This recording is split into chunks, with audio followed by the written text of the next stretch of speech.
civilization, I mean I am on the 210. That is a sign for West Pasadena. I made it. I'm about 45 minutes away from getting to my sister's place. She is where I'm going to be quarantining for my arrival. There's actually a surprising amount of cars on the freeway. It was pretty sparse all the way until I got down here, and out of nowhere, man, the 210, it's just never going to be empty. I don't think that there's ever going to be a time, unless Godzilla is literally stomping down it. It's never going to be empty. Although the carpool lane is fully empty. Well, at least not fully empty, but pretty sparse. And that's not as common, I feel like. But, anyways, so my first stop is actually not, it's not my sister's place. I am stopping at In-N-Out first because I'm really hungry. I just decided not to really stop when I didn't have to. And I haven't been eating a ton, but I'm drinking a lot of water. I feel fine, but I'm suddenly very hungry. But more than hungry, I am craving, bordering on some kind of cardinal sin. So yeah, excited to see my sister, excited to get home, excited to get out of a car, excited to take a shower. Oh man, I'm excited to wear different pants. I'm wearing the same pants 3 days in a row. I have been changing my underwear that I have been doing. I'm not into fire. Yeah, and then things will be good. I got about 17 miles before I get off of this freeway and get on the Sacramento freeway, I believe. Golf courses. Oh, California. Oh, your majestic hills. Look at this. It's beautiful. Oh, the valley. Valley of California. So I think I'm currently... Where am I right now?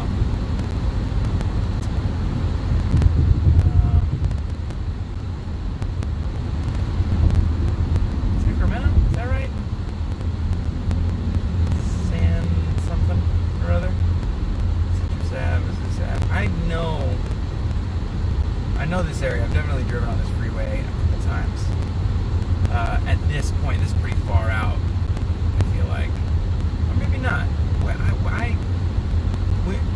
Now that I've driven across the country, I feel like I just don't have any good idea of distance anymore, because I've just been on the road for so long that distance seems meaningless as oh, how far is that? 5 miles? 100 miles? It just doesn't, both of those things seem meaningless as metrics for how far something is. But anyways,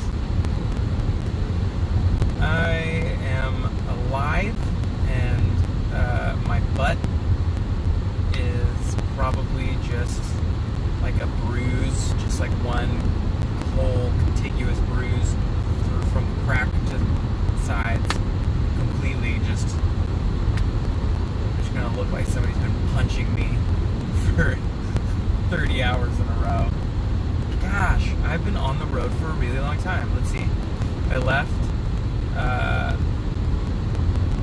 that first night. I went New York to St. Louis, then St. Louis to Albuquerque, and now Albuquerque to Los Angeles. Oh my gosh. Yeah. That first one, I got on the road by 8:30, and then stopped driving and parked. I mean, I made stops for gas and stuff, but I spent the night. By that time, it was 10:30 that first leg of the trip, I'm so bad at math. 7:30, or sorry, 9:30, 10:30, 11:30, 12:30. 1, 2, 3, 4, 5, 6, 7, 8, 9, 10. So 14 hours. Yeah. And then I got an earlier start than I did. I got left at about 7:30. Oh, but you know what? It was 15 hours because I changed time zones. So it wasn't even that. That was 15 hours. So I moved into a new time zone. Yeah, so that was 15 hours on the road. Then the next day I got up at 7:30 and was on the road by 7:30. And then I ended last night. Gosh, the time where I landed, it was 8:30 or 9. I'm not exactly certain. I think it was around 9 o'clock. I think it was 9 o'clock. So let's just say 7, 8, 9, 10, 11, 12. Wow. Okay, so that was 13, but I jumped over 2 time zones at that point. So that was another 15 hours on the road. Jeez. And then today, today I got up and on the road around 6:30 a.m. And it's, what time now? Almost 5. Yeah, it's going to be 12 hours. Today was actually the shortest drive, I feel like. It wasn't the longest, most painful journey. I think my sister is texting me that she has no food at the house, which is fine. I actually have peanut butter and jelly and bread, and I have some fruit. But we'll figure out groceries at another time. I can give her cash and stuff too. She's gonna pick stuff up. Oh my gosh, I can't believe I'm here.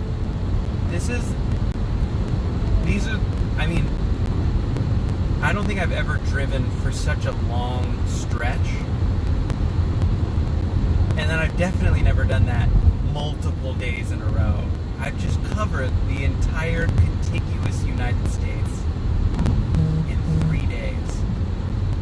Wow.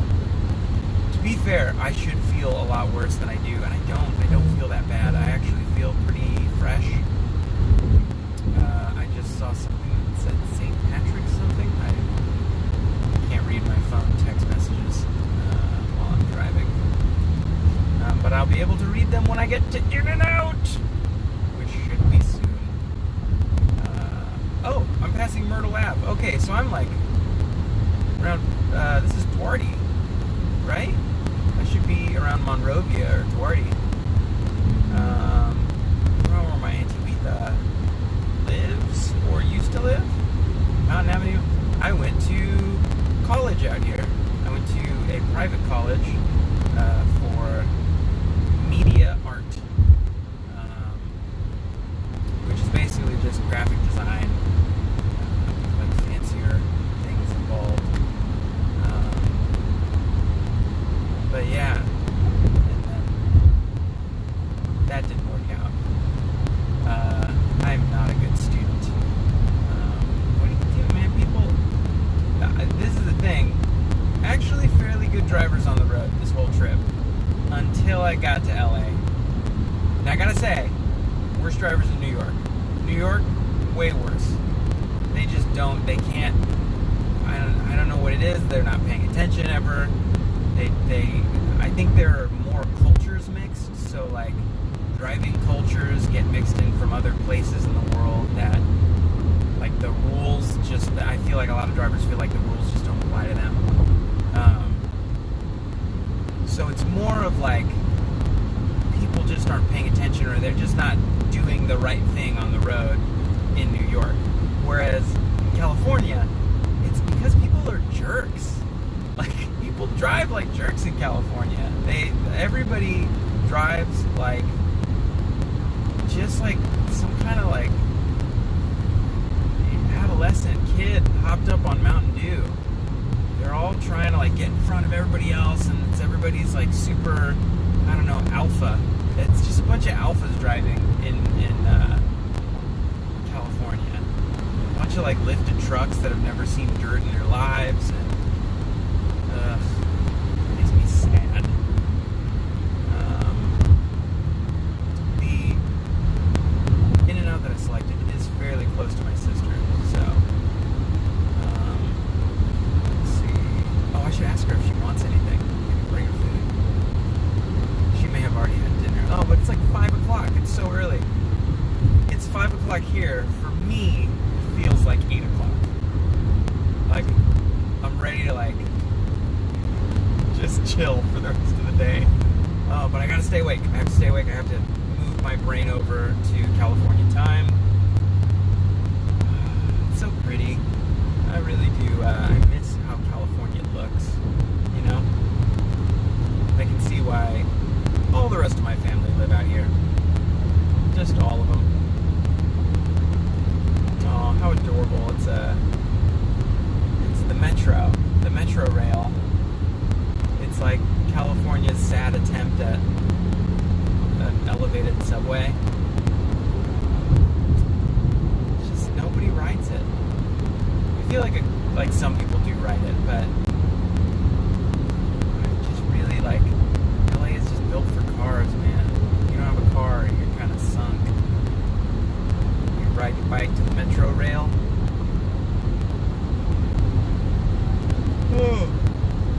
That would be crazy to see Los Angeles get like a subway. Oh, imagine. I wonder if that would get rid of a bunch of cars on the road. That would be amazing. That would make LA way more like doable if there was a walkable like Los Angeles.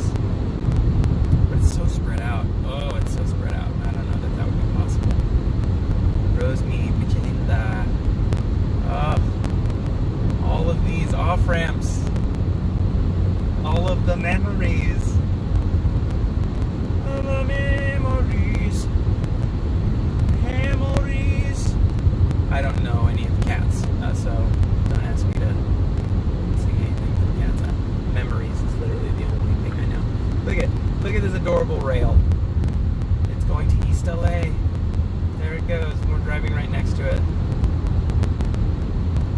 Bye, little Metro Rail. Very well. Because you're slower than regular traffic. This is rush hour, actually. Oh my gosh. Now it makes sense why there's actually a decent amount. There's rush hour, and I'm going, like, over the speed limit a bit. That's actually pretty shocking. Wow. Okay, I'm a little more surprised. It's Sierra Madre. Oh my gosh.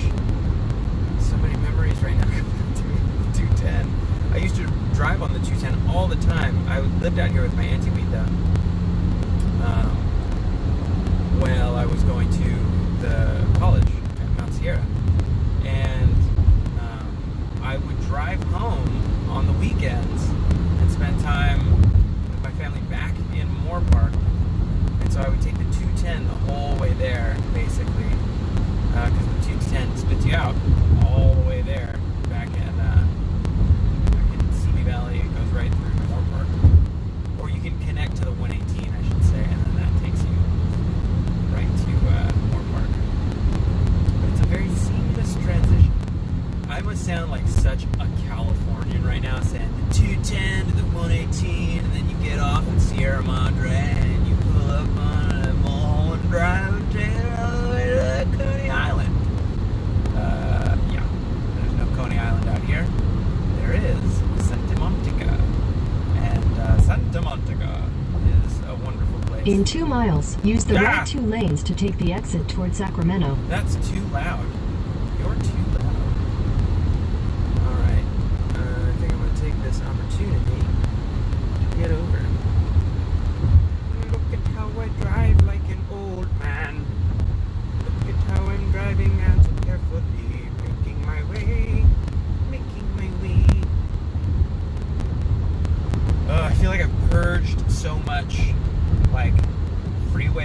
out information from my brain that I don't know how to get to where I would go if I were just left to my own devices without any navigation.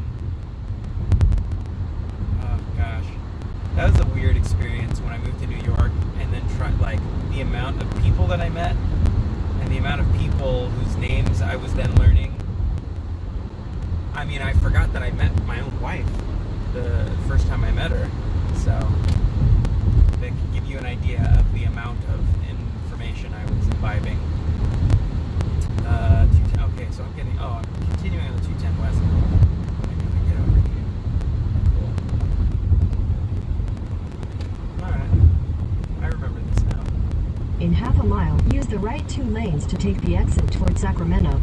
Because that turns into the 134 and the 110. Again, on the West Coast, everything is proper noun. So it's the 210, the 134. Use the right 2 lanes to take the exit toward Sacramento, then keep left. As long as I don't have to get on the 5. Man, it's empty out here. Keep left. Oh my gosh. What is the 210 gonna look like? This is so surreal. This is normally packed. Like, we would be slowing down a ton right here.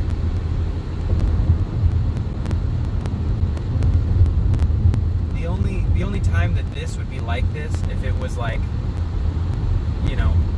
10 or 11 at night. And even then, like, even at 2 in the morning, there would still be this many cars on this road. But this is rush hour. What? As you can tell, I'm having a hard time reconciling the reality of this situation. Alright, Google. What's my next exit? Where am I going? How far? 17 miles.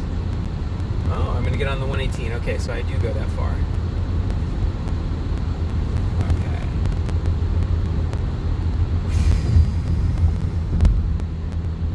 About 20 minutes away now. 20 minutes away from tasting In-N-Out. Again, cannot emphasize enough that I am so excited to be here to see my family and support my mom and be close for her. Top priority. Absolutely what I came here for. No ulterior motive whatsoever. But if I'm here, I should at least stop by if it's on the way, which it super is. It's like I have to drive through their drive-through to actually get to my sister's house. I don't know if you guys know this, but my sister just recently got an In-N-Out drive-through installed on the road to her place. So, of which I will not be live streaming the entirety of, because that would be weird to let you all know where she lives. But I will be live streaming up to the In-N-Out. Oh gosh. Do I want 2 burgers? I think I want 2 burgers. Alright. So some of you may not know this. I harp on In-N-Out a lot, and I love it. I think it's incredible.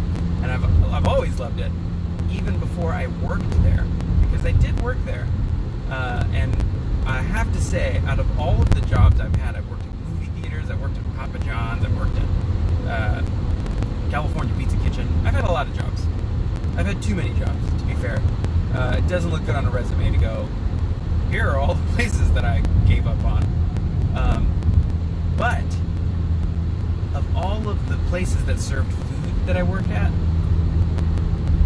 I don't trust any other place as much as I trust In-N-Out to be clean and sanitary and actually care about making good food. They were such sticklers on like being, they're so on top of this, like coronavirus, like sure that people aren't sick at work or anything like that. I can only imagine how intense they are about that. Also, to be fair, if I show up and they're closed, I might cry. I might break down in tears and weep. But anyways, yeah.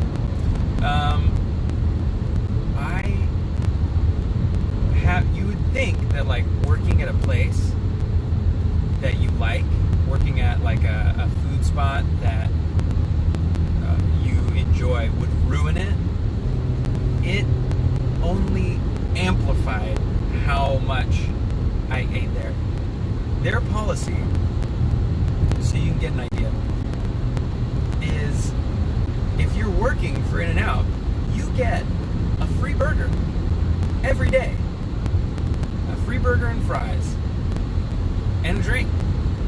Every day.